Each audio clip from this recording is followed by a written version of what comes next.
Hey guys, it's Taylor. Just wanted to jump on here for just a second before the video starts and apologize to you guys. If you watch the video, you're going to notice that my camera is extremely out of focus. I don't really know what happened. We recorded 2 episodes in the same day. The first one was great. The second one, I'm out of focus. I don't know if it's my camera. I don't know if maybe somehow it got switched to manual focus instead of autofocus. I don't know. But I'm very out of focus, and it hurts me to go ahead and put this video out there because I take a lot of pride in what the stuff we put out looks like, and started not to, but I just figured that it's probably better for you guys to have a video than no video at all. So even though I'm super out of focus, if you guys can just ignore that, I think there's a lot of valuable information in this episode. So if you can overlook that, appreciate it. Hopefully we won't have these issues in the future, but we appreciate you guys just kind of riding this thing out with us. You know, it's a podcast. If there's not problems, then it's probably not a podcast. So thanks for sticking in there. I hope you guys enjoy the episode.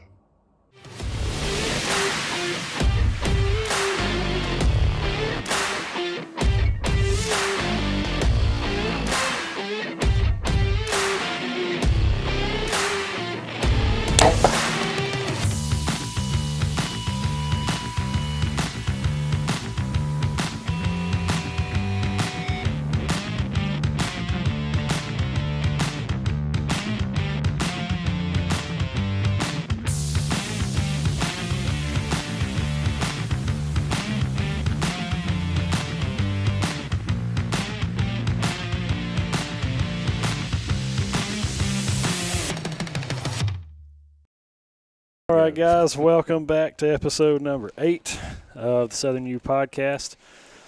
Joined as always, Jeremy Ferguson, Wildlife Consulting Services / Tutland / whatever else we can put next to his name. I add stuff daily. Yeah, exactly. And the living legend, A.L. Deer legend. Okay, this has got to stop. Matt Brock. Never. Never. And, yeah, my name's Taylor.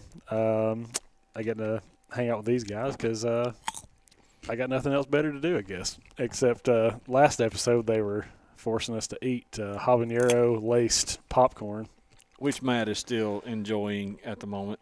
Yeah, apparently. Sounds like he's chewing on an apple over yeah, there. if you guys hear that, just know it's Matt. Every time y'all call me the Alabama Sissy. deer hunt, whatever legend, I'm going to crunch another one. Oh, good, guys. We're going to keep doing that. He's going to have diarrhea, something fierce later. It ain't going to affect me one bit.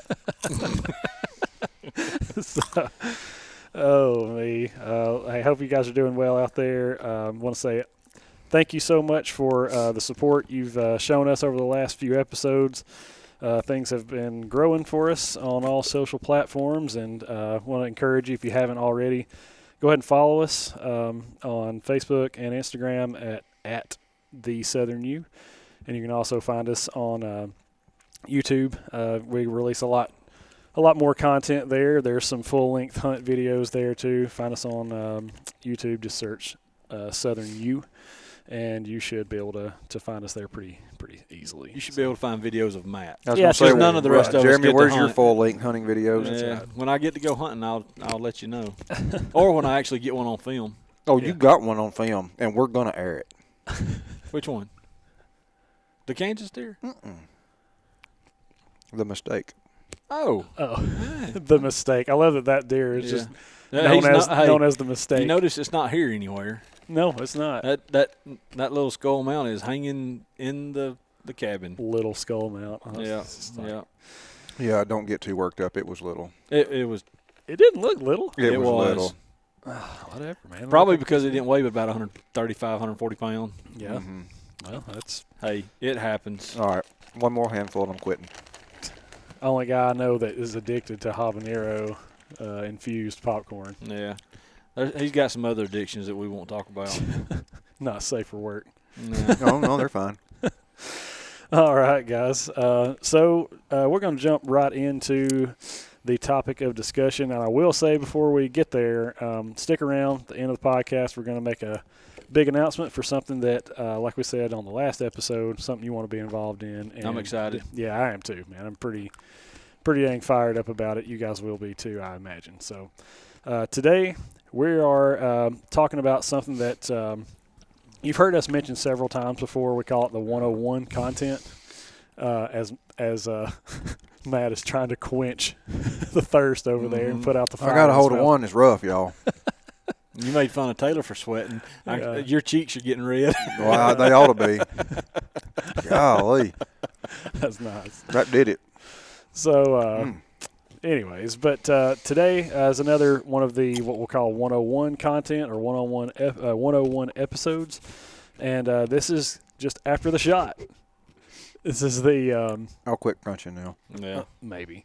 And yeah, this is kind of after the shot 101. We're going to let Matt handle this one because Taylor and I have never killed a deer. So Yeah, I don't even know what one looks like. And I've sure made my fair share of bad shots. So. we live in Marshall County. We don't know what deer are.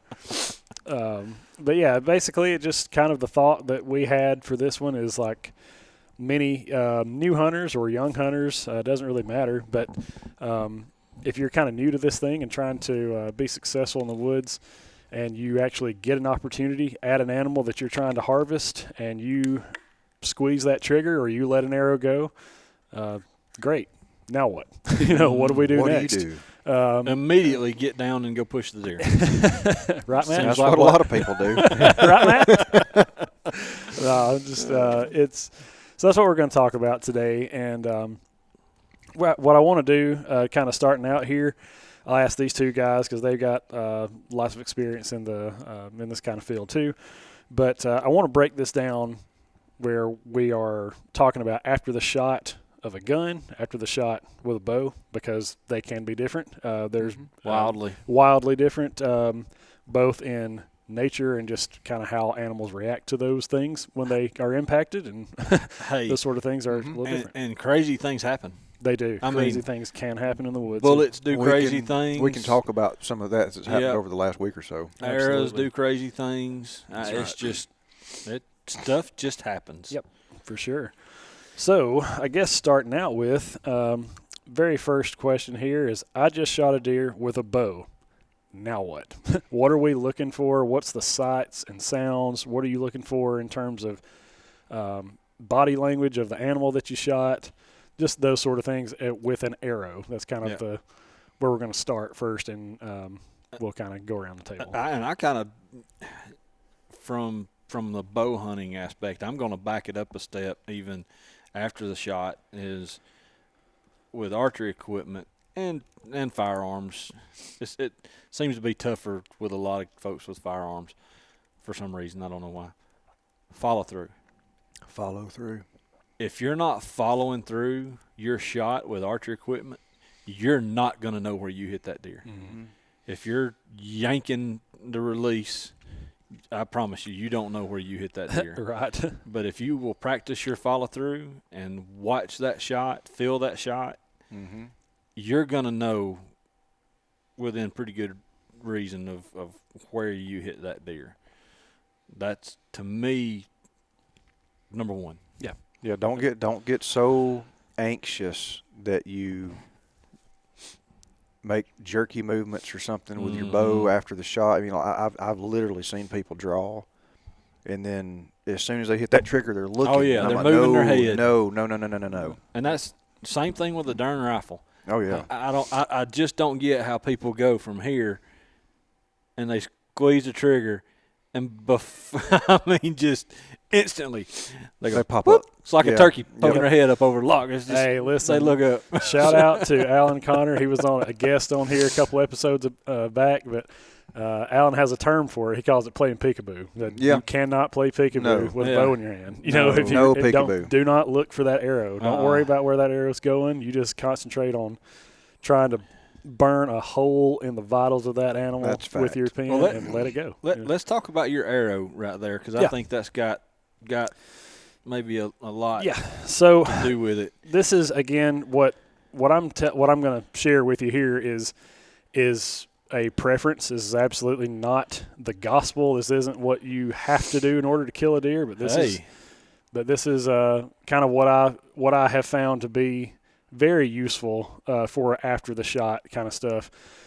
Jeremy's got one of those arrows there checking it out, but you'll notice if you check this out, I shoot a lighted knock, number one, that helps me see it in flight. You don't have to do that if you don't want to. Yeah, but I've that's never shot one. But I do Love 'em. I do like being able to kind of follow that arrow as it enters the animal. Also, I have a 7-inch. Yeah, no. I'm still waiting on my Southern U wraps. Well, these are not Southern U. If you look real close, I got the wrong width on these, so it's just other U. Other U. Other U. Everybody other U has these. Yeah. That's the name of our second podcast. Yeah, if it's not Southern, it's Southern. Yeah, Yes. that's right. So, this is a 7-inch wrap. A lot of people hate that. So, my gosh, what are you doing? It does add weight to the arrow, but the reason I do it, if you notice, I shoot white vanes. They're all white. And the what wrap, are those little ditties right there? That's called a zinger fletch. If you haven't checked those guys out, it's a 3D printed vane. It's pretty cool. That's why this is called the Othern. Yep, Yep, Othern. Because it's the Talking Othern. about Somebody else uses it. That's right. Yep, this is me. I'm the oddball of the group for sure. Nope. But yeah, and basically what I try to do in the tree, again, we're talking about 101 type stuff. So some of this stuff is going to apply, some of it may not. But a 7-inch solid colored wrap like yellow or white or something like that. Something bright. Something that you can see in flight helps. Obviously, a lighted knock helps with seeing that too, but it also acts as a way for me to see and kind of verify what shot I think I made. Mm-hmm. So if I get down and I shoot an animal, give it some time, I get down and I find my arrow, and in my initial reaction is, man, I smoked that animal. He's done. And I get down and look at my arrow and it's green. That means I didn't smoke that animal, most likely, unless it exited guts or something like that. But and then also something that people don't talk about as much, I feel like, is video. I'm not saying you've got to go buy some thousands of dollars worth of camera gear. Get your phone. Get something that allows you to play back that shot. Yep. And again, helps you to go, man, I think I smoked them, and then you can play it back and go, yeah, I drilled them. It's very useful. It's very useful. Even like I said, just your phone is plenty. But you take those three things, a lighted knock, a 7-inch wrap of a solid color, solid vanes, all that kind of stuff helps you see it in flight. It also provides some evidence once you get on the ground, and then if you have video to throw in there, that just kind of just a confidence factor. So, and that was my whole deal in asking. Want you to go through that is that portion that back 7 inches is all about creating a visual. Yes. I guess for you as far as where the arrow hits. Back in the day when we were shooting 2312. The camo aluminum arrows. Yeah, I mean you could see the arrow fairly well because they were slow as Christmas. Yeah, that's right. They arched on the way there. Today's equipment's really fast, and it's hard to pick these things up in the woods. It is, especially in low light conditions. That's right. But the lighted knock, the wrap, I shoot white fletchings. I do too. White or chartreuse. Yeah, I shoot the tack veins, which no. No, me either. I love that vane. I shot them for the last, I think, 3 years. Yeah, but I just did that literally because I did not have time to actually fletch them. I just we're building a house right now, and every spare moment is either work or house related. And those, you take a little hand sanitizer and just slide them on, and when that alcohol evaporates, that's where they stay. And I was just like, it'll save me time. I'll give them a shot, But I love a tack vane. They're great. Yeah, but we're just trying to create the ability to see the arrow in flight. That's right. As well as you can. Because you want to know where it hit. But secondarily, you really want to pay attention to what it sounds like. Mm-hmm. That's right. And everybody describes it a different way. But when you shoot a deer through the diaphragm, it makes a wildly different sound than when you shoot it elsewhere in the body. Yep. I mean, it sounds like you've thumped a watermelon. Yep. Just pop, Yep. It is a cavity. It is. It's a you shoot one in the guts. It generally doesn't sound quite the same. No. Which threw us all off. Of course, we didn't have video on the deer I killed in Kansas because I'm terrible at videoing. Way to go, Jerry. But we had what I saw, and what I knew that I saw. And then what you heard. And what we heard. But what we heard didn't really match what I saw. I mean, we all listened to it and were like, that sounds like diaphragm. And was not diaphragm; it was kidney. Yeah, that's right, for sure. It did the job, but being able to see where you hit, confirm that with what you hear, confirm that again on the ground with what you see on the arrow, and for crying out loud, we'll say it 1,000 times. If you're not sure or you've got some experience trailing and it looks kind of bad, back out. Go home. Give it time. Eat supper. A lot of time. You'll see a lot of guys pick up a track in about 45 minutes, right? It depends. Hour. Depends on the circumstances. Yeah. You just have to know where I was. Yeah, but now, if you see a deer fall, by all means, go throw your hands on it. Sure, yeah. Well, and that kind of leads into the second part is like upon like executing a well-placed shot, keep your eyes on that animal. Absolutely. And make sure, I mean, watch, because a lot of guys, I mean, and don't get me wrong, like I get as giddy as anybody if I'm able to successfully like make it happen with a bow and arrow, but sometimes guys get a little premature in the celebration process, you know. It's almost like getting a pick six and fumbling at the goal line because you drop the ball or something like that. So don't celebrate too early. Watch that animal, and you may very well see it fall. Or, like you said, listen, and even if it gets out of eyesight, you're going to hear it, what everybody refers to as the crash. Yeah. You're going to hear them, they're going to hit something hard, a tree, deadfall, something, and start kicking leaves around, and that kind of lets you know, like, okay, that animal's probably down, you know. Yeah, and the first thing that I usually do, one, is listen, like what has already been stated. But then I want to watch that animal, but I'm marking things that it ran by as it's going. Absolutely. Because I want to be able to go, it ran between 3 and 5 yards of that big cherry bark oak at 80 yards, you know, or something like that. And that way I know that if I'm not able to pick up the blood as soon as I think I ought to, I can go, well, I know he ran by that tree.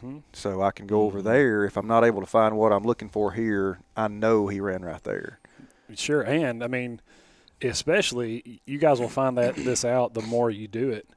But if you're hunting from elevation, what looks like, you know, what you see from elevation is completely different when you get on the ground. Totally different. And when you get on the ground, it's like, whoa, wait a minute, this doesn't look the same. And wait, I think it went here, but it may not have. It may can have change. Gone, you know? Yep, it changes a lot. And then the importance of watching where, you know, one deer may not bleed immediately, but that's going to play a role when you're in different habitat types where it may be bleeding and you may not be able to find it. That's right. We can talk about Texas now. Yeah, there we go. Texas guys. We're talking about we talk about you.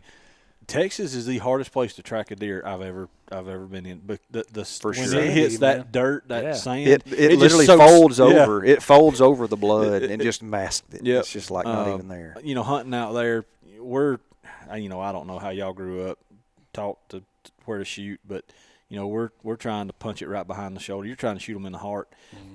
My buddies out there is like, anchor that joker. Shoot him either through the shoulders and put his chin on the ground, or shoot him midway in the ribs, so that you hit. That you're sure you get both lungs and you get blood blowing. Right. You get elevated blood on the vegetation because we're not going to find it on the ground, but we can find it and follow it on the vegetation. Right.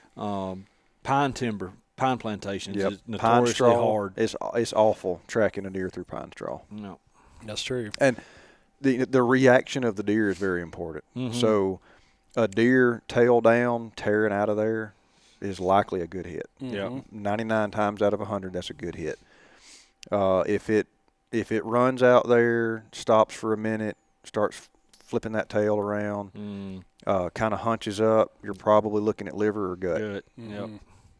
So that's True. Yeah. Which now, and I will say this too, some of that can be a little tricky because I've noticed since shooting like a one-piece two-blade, like super duper sharp head, sometimes, and this is extremely rare for this part of the country that we're in North Alabama. Most of the time, especially with a bow, if you shoot a deer, they know, like, oh, crap, I've messed up. You know, Yeah. like they know they screwed up and they're hightailing it out of there. But occasionally, especially with that setup, you'll zip one through it and they don't really know what's going on. Mhm. And they'll sit there and flick that tail for a minute and then all of a sudden just go Just tip over. you know. But now it doesn't happen a lot, but that can be.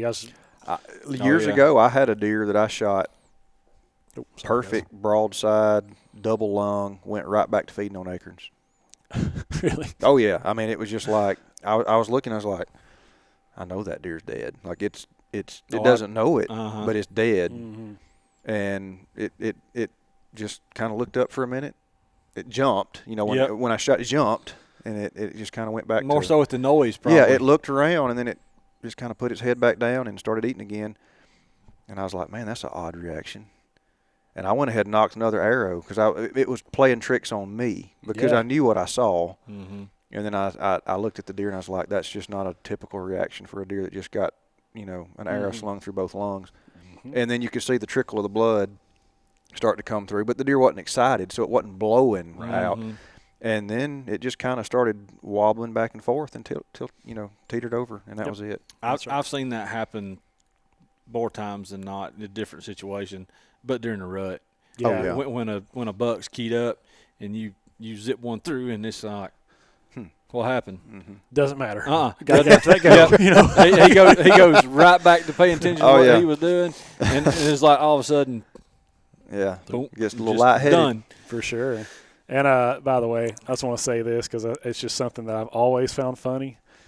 Guys, I don't know, y'all can correct me if I'm wrong here, but deer only have one set of shoulders, so you can stop saying front shoulder. Right. You can stop saying put it behind the front shoulder. Yeah. The other one's called a hip. It's not a shoulder. Yeah. That's like my Put it right behind the front shoulder. Like, oh, okay, I think that's the only one they got. Yeah. That's like my water heater. Yeah, You know, exactly. The hot water heater. I'm like, no, boss. It's a water It's just heater. a water It's heater. a water That's heater. right. You don't heat hot water. That's right. Yes. Yep. That's funny. The only thing I was going to touch on here is on the arrow wrap, or even if you don't have a wrap on your arrow, when we start talking about what color that arrow is after the shot. You may or may not know this, but if you've made a shot through lungs, it's going to be most likely, you know, again, there's exceptions to every rule, but most of the time you're looking at a bright red, almost pink, Yes, with almost pink. with bubbles in it. That is a dead giveaway that arrow has passed through at least one lung. If that happens, then that deer is going to die. Like there's that's a fatal shot. The deer is going to die. And typically they'll run 30 to 60 yards. Yes. If you've got both. Yeah, if you've got both lungs, 30 to 60 yards, about all that deer can do. Yes, that's about all we they need can to take. post up a picture of the doe you shot the other day. But when you find where a deer has bedded and it's got that type of blood in it, that almost immediately tells you that it's one lung. Right. And that can go on for a while. Yeah, this happened yesterday. Yeah. Right. Yesterday afternoon. Absolutely. Yeah. You know, they may succumb to that within minutes, or it could be hours. But if you find a bed with that type blood in it, just know you've hit one lung. That's right. And it's a fatal shot. You know, it's fatal. It's just die. going to take time. Right. And the bad thing is when you walk up on that bed and you're like, oh, okay, so I've just bumped this deer. Yes, more than likely. Like I did. And the other, say it ain't so. We talk about other colors of the rainbow here, but if you are fortunate enough to get a heart shot, you're looking at more darker red blood, but there's usually not quite as much bubbles in it and stuff. That deer is almost always going to go down within sight. I mean that they just can't take it. You know, if you nick anything on the heart, they're tipping over pretty quick with a heavy, bright red blood there. And then as you start to make more marginal shots, if it goes back, say towards the liver, it's going to be a very, very dark red blood, almost brown, maroonish purple. It is a very, very different looking color. If you can smell, some people can't smell well, and I'm not great. My wife's unbelievable what she can smell, but living with you, I'm sure. Yeah, no, that should kill the sense. But Short circuit. Yeah, but folks that can really smell well tell me it's got a metallic type smell to it. I can't pick that up. Well, I mean, I can look at it and tell, but that kind of makes sense because it's a lot of like iron rich organ, which is a liver is. But yeah, I mean that, and you're looking at what kind of time frame would you say would a deer's going to expire with a liver on hit? A liver hit? I mean, you're looking at hours. Yeah, I mean you're looking at between 1 and 3 hours, more than likely. But now I've seen liver hit deer still be alive 5 hours later. It's not common. To me, it's going to depend on the type head you're shooting, and where you hit the liver. If you gash the liver, but you've caught the outside of that lobe, then it's going to take some time. I shot one several years ago, not with a real big head. It was the old G5 Tekins or whatever. Oh yeah. And I mean, I liver shot him. I shot a hole right slam through the center of the liver. The deer was dead in 10 minutes. Right. And I shot one several years ago in Alabama, 200-pound buck. Shot him right through the liver. I mean, almost dead center of his body. Yeah. And he ran maybe 40 yards and piled up. And I didn't touch a lung.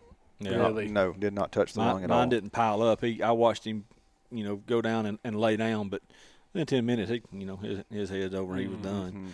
But if you're just nicking liver, and the folks in the Midwest, the dog folks up there, if they think you shot liver or guts, they're wanting you to wait before they trail those big-bodied deer over 12 hours with a liver and with gut. They told me 18. They don't want to take it up till 18 hours, just because those deer can survive with those gaping holes in them. Yep, that's right. Well, and that, like you said, if it is a gut hit, it's a different color too. You're usually looking at green, and you can smell. And that. Gosh, yeah. I mean, if it's in Alabama, I mean, there's corn on the ground where you shot it. Oh yeah, gosh, yeah. Right out of the gut. If you're trailing a blood trail and you see corn, you gut shot the deer. That's right. That's right. Yeah. That is right. But so, and that's what you kind of answered it before I could ask. But yeah, gut shot deer. And this fatal. Again, a fatal shot. It's a fatal absolutely shot. Fatal shot. But if assuming you shoot something in the evening, you don't need to go and even think about taking that up till the following morning. Yep. The deer I shot in Kansas, I did hit an organ. I hit a kidney, but it was solid gut, everything else.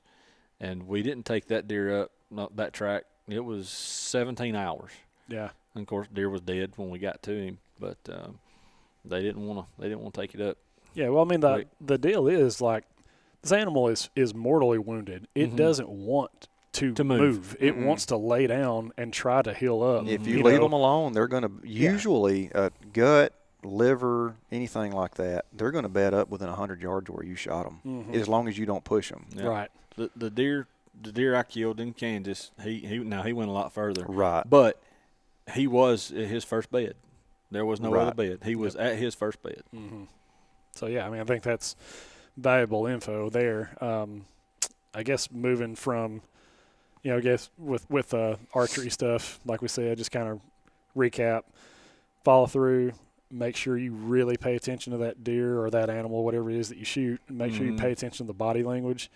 And once you've kind of landmarked, some things mentally, where this animal has ran or where, if it doesn't, assuming it doesn't tip over, then get down and kind of see what evidence is on the arrow, if you can find it. And then from there, make a decision on, I need to go and pursue the track or I need to get out of here. And if you're in doubt, just go home. Yes. And it depends on, there are so many different situations. If you feel like you're going to have a dog,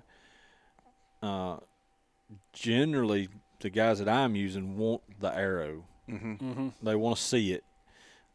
So mark your impact spot with something and don't walk around. Just take your arrow with you.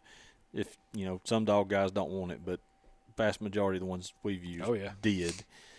They just wanted to confirm what you were telling them based off of what the arrow looked like. Right. But mark your blood everywhere. We got these little glow-in-the-dark things. I keep a bunch of them in my pouch. I've seen 1,000 people use toilet paper, just little pieces. I use I just rip little shreds of toilet paper to track. If you're the techno guys, mark it on your phone. Use your tracks on whether it's on X Hunt Stand, whatever. Drop a pin on it, and let it follow you. If you've got a GPS, even better.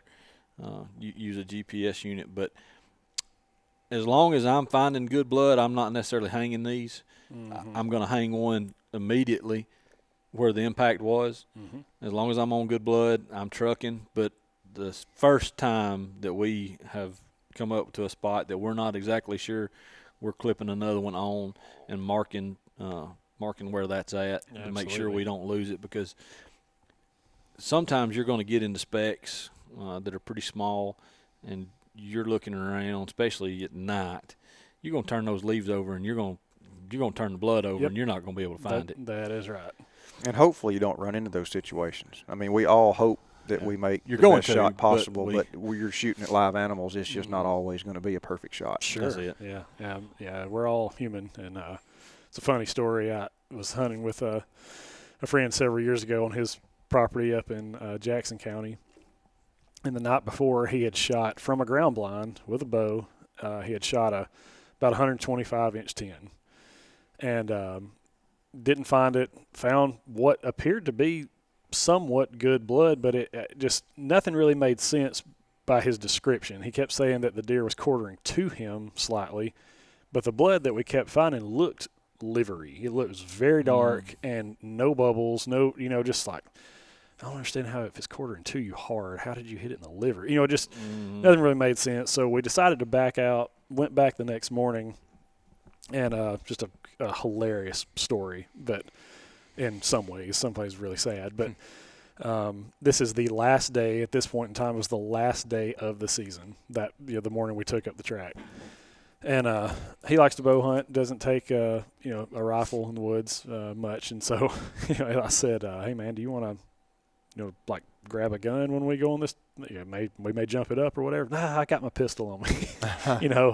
Like a hammerless 38. Not like it's something you could really shoot.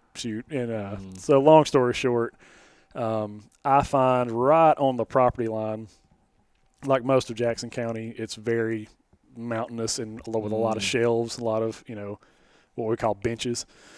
And anyway, I end up finding a spot of blood that's about the size of my laptop, but I put my hand in it and it's still wet. I mean, this is hours and hours later, and I said, man, I don't know where this deer is, but it's dead. I mean, you can't bleed like that and still live through it. So I go up to the neck. I said, stay here, look around for some more blood. But the funniest part of the story is after we end up finding this deer, and he ends up putting all of those 38 rounds in it to kind of finish this deer off.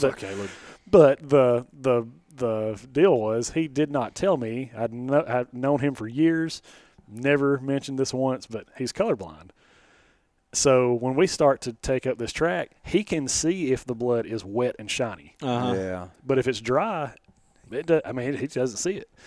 So I'm picking up, like you're talking about, these little specks. I'm picking up these dried leaves with, just pinhole, teeny tiny little droplets of blood, and showing it to him, and he's like, that's not blood. I'm like, yes it is. You know what I mean? Like, trust me, like, you can't see, I can't, whatever. And so anyway, we ended up finding it, but he ended up hitting the deer here in the nose. What? Yes, it was the craziest story ever. The deer was quartering to, but he was trying to put it here, in between the shoulder and neck area. Yeah.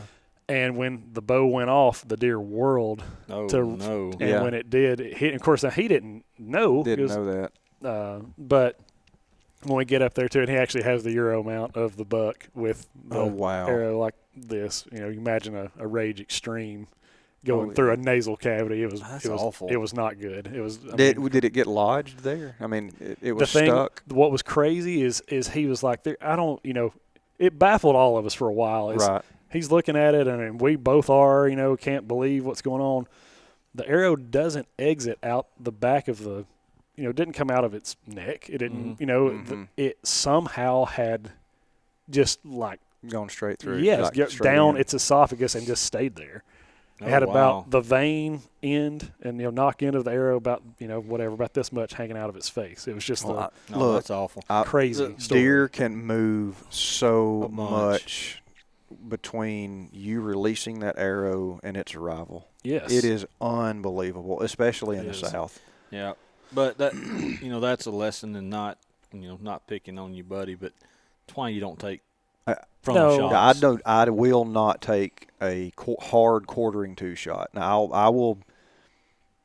There's a certain area where I draw the line. Sure. If it's quartering to me, I've got to have access to the lungs. Mhm. If I can't, if it's quartering too much, I'm not taking the shot. And I've seen a lot of people try to drive them right through here, It don't turn out in front of the well shoulder. a lot. and a lot of times that's just a bad deal. And it doesn't matter what equipment you're using at that point either. That's If right. the arrow doesn't get there, it doesn't get there. In time. When if Mhm. it's Mhm. like you That's said, the anything can deal. The happen. equipment will do it. I mean, especially set up like you're shooting with a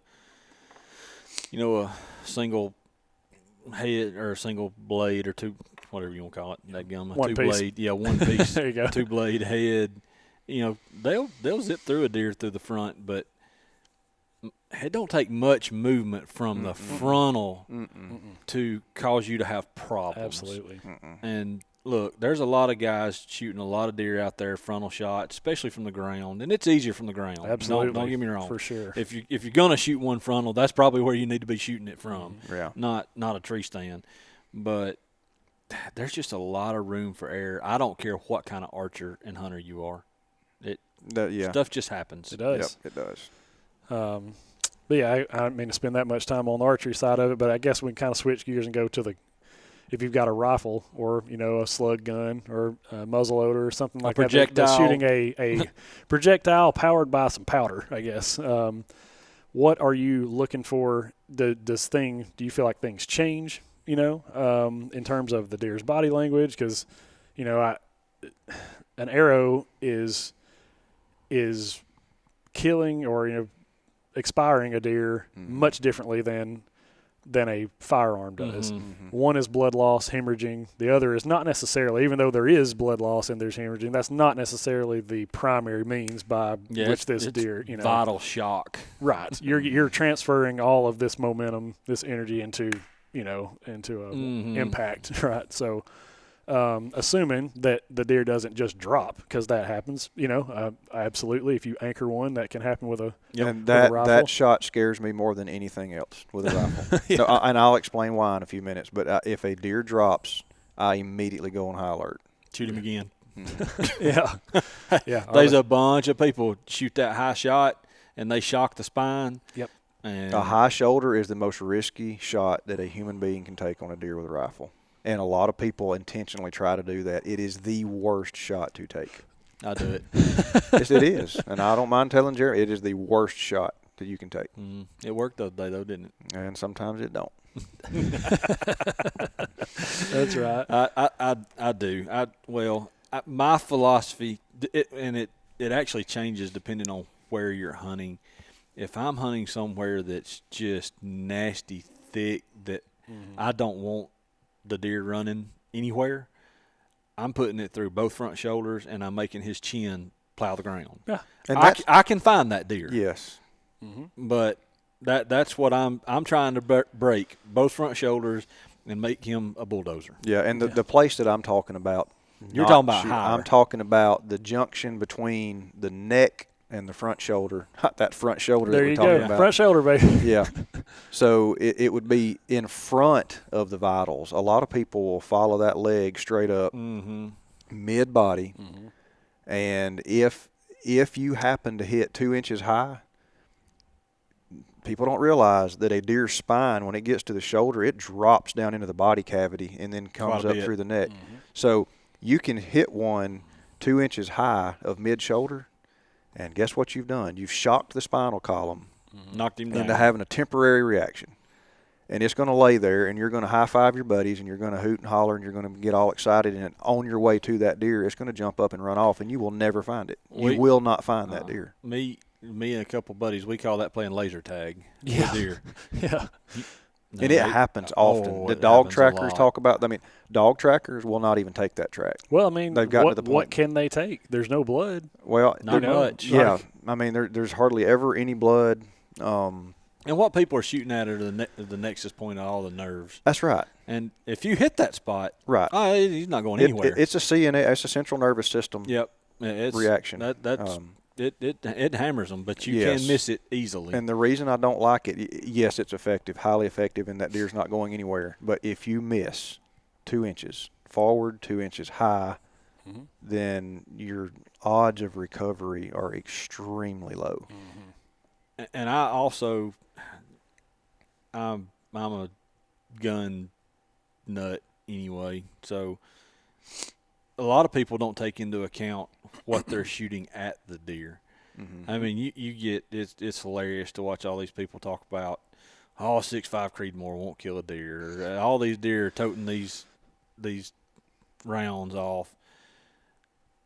There's been as many deer killed with a 22 long rifle as anything else. I promise you. If you hit them with where you should hit them, it doesn't matter if you're shooting a 223 or a 300 Win Mag. Now 22 is not legal, folks. No, right. No, we're not advocating that. Yeah, Please but there's plenty of deer that are getting killed that way. Yeah. But I mean, I hunt with a 6.5 Grendel almost all the time. Everybody's like, "Why are you shooting that? You shooting a 7 mag?" I'm like, why would I want to get kicked in the face all the time? Right. Now, I can shoot this little AR that a kid can shoot. I can shoot. Anybody else. But I also pick the right ammunition to shoot in it, the right projectile that does a lot of damage when it hits. And it's all about the energy dump that you talked about.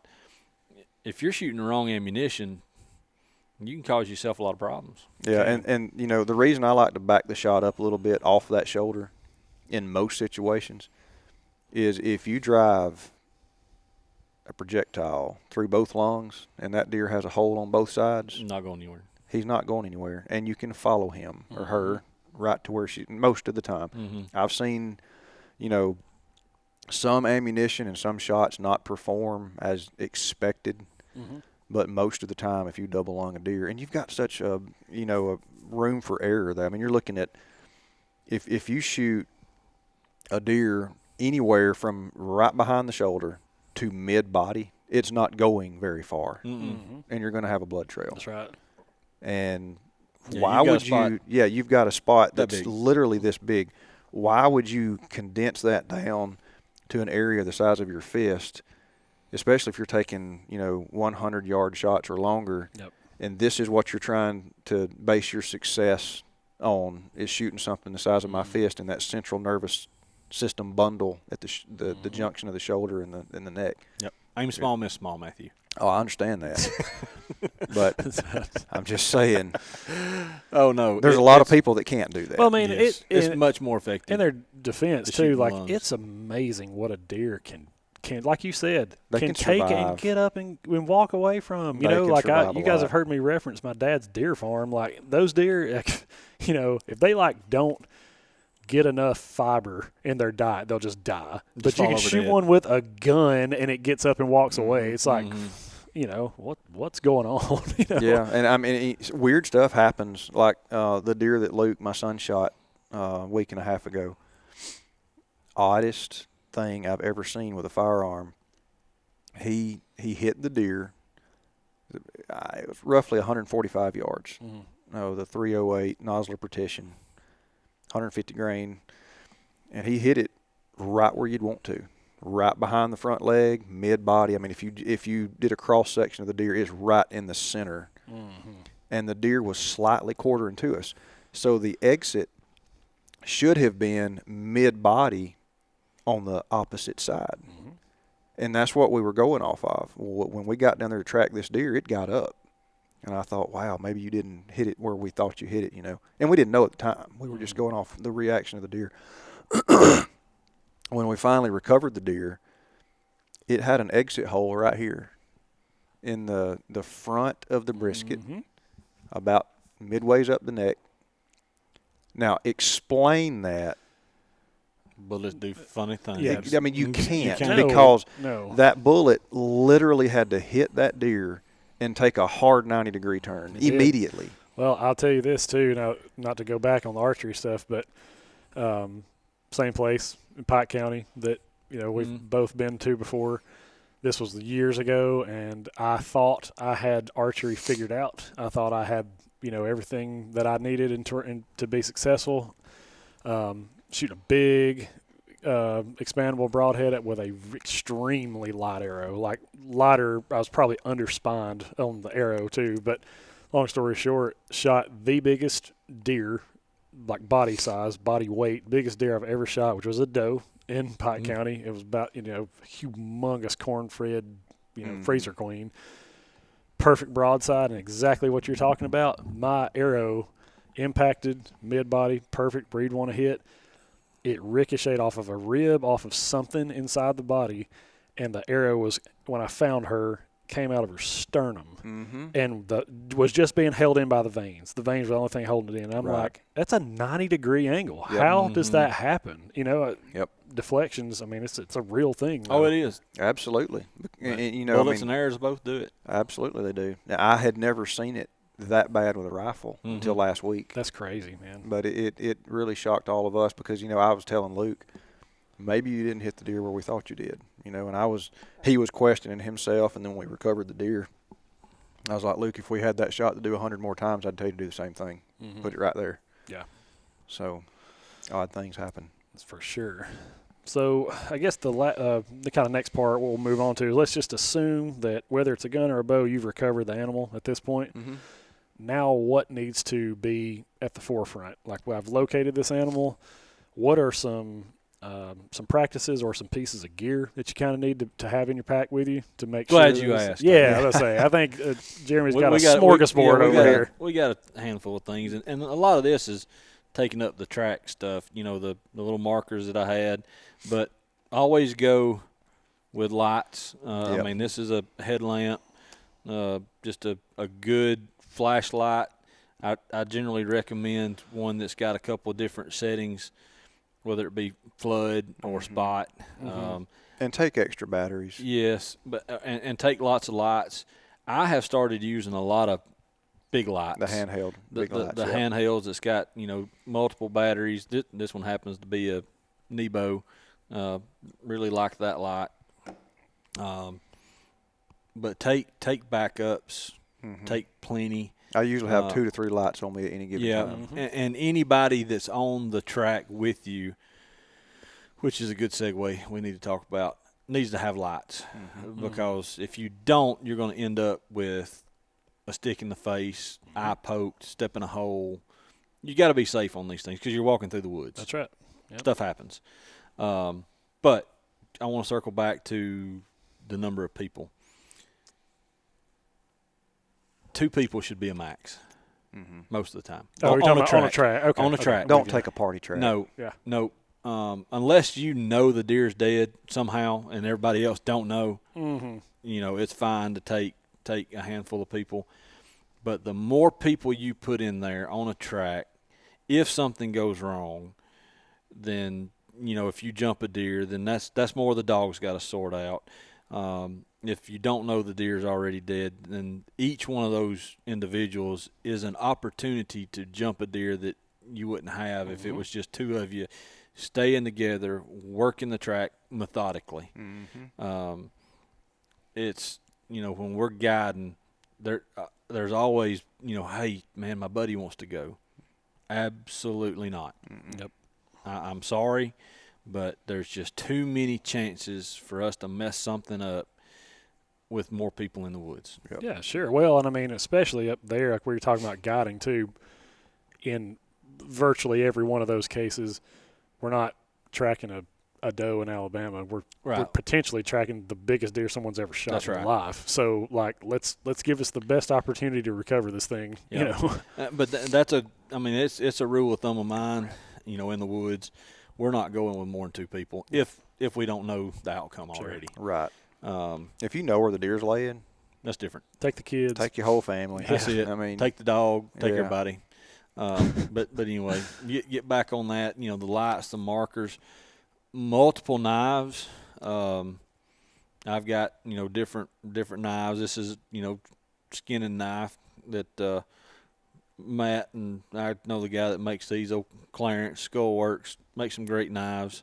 I keep one like this all the time, primarily doing skinning work with it because knives are expensive. Kind of leave you good ones back at the truck. But right. these new Outdoor Edge knives that's got the replaceable blades, Love them. and the Havalons, awesome. Yep, love them. A blade will generally do a deer as long as you're not running it in the bone and all that type of stuff. But the one thing I will tell you, be extremely careful with those. Yes. Because they are sharp. They will cut you. I cut myself in Kansas, gutting one, and I knew it. I just felt it, and looked at the guy and said, "I'm cut." I know it's serious because I can feel it, but I had on rubber gloves. And they're like, "You're all right?" I'm like, yeah, I'm good, but I'm cut. Y'all, I kept cleaning, and when I took the glove off after getting done, the entire glove was full of blood, and up to my wrist where that glove was, there was not anywhere you could touch on my hand that wasn't blood.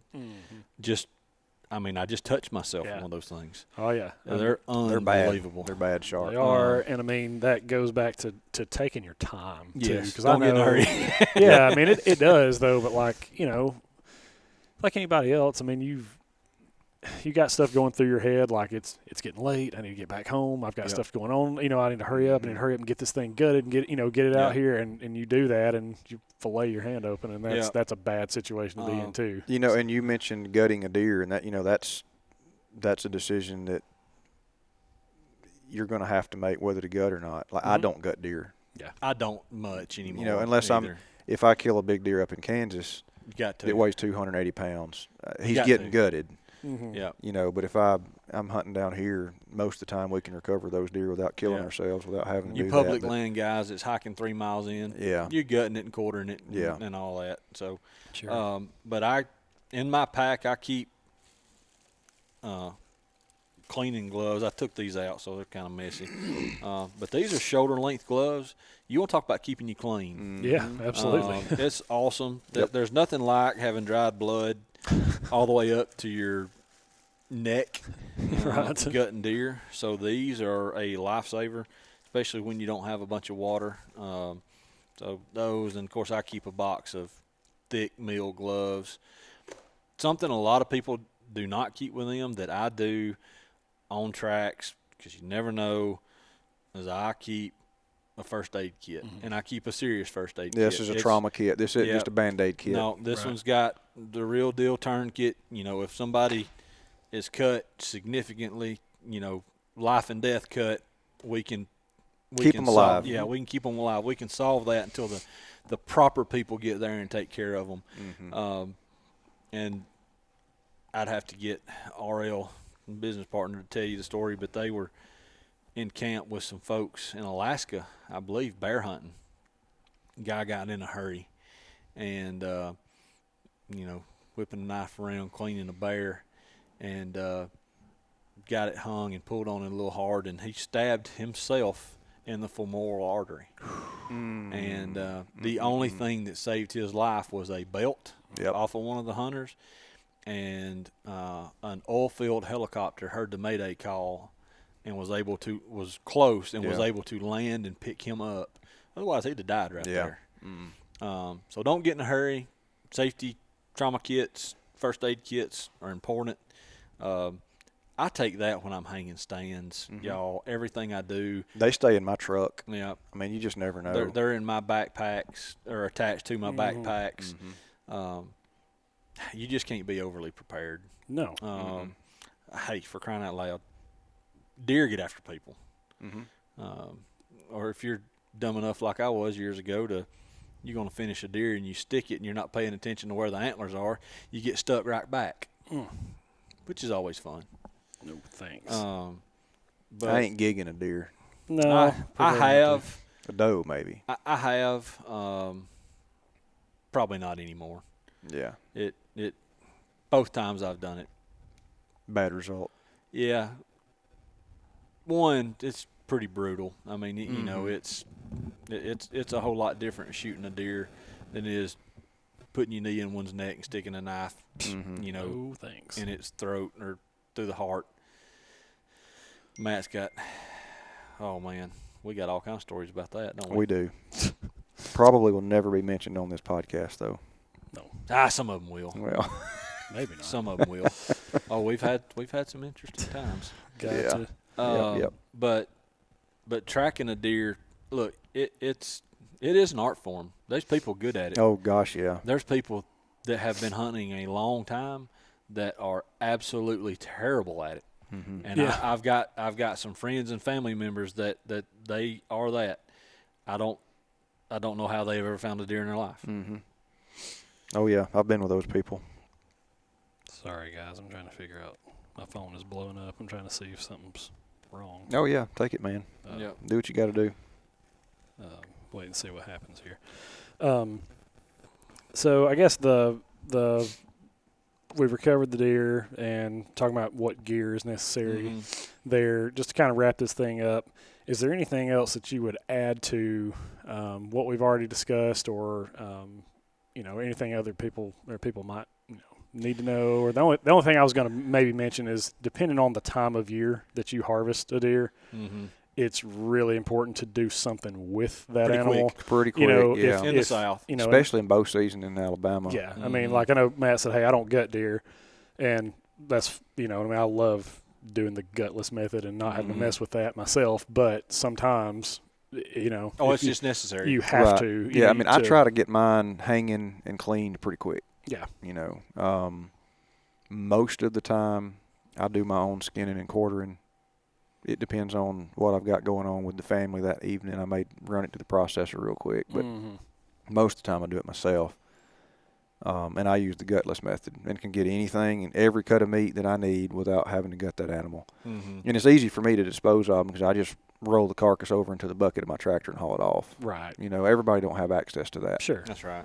And I understand that. So the biggest thing is, if it's hot, if it's warm, then you want to get them done as quickly as possible, because even it's not going to spoil the meat, but the inner loins, the best cut of meat on the deer, sit up against the intestines. And so as those gases start to exchange and everything begins to bloat, it's putting all that up against the inner loins.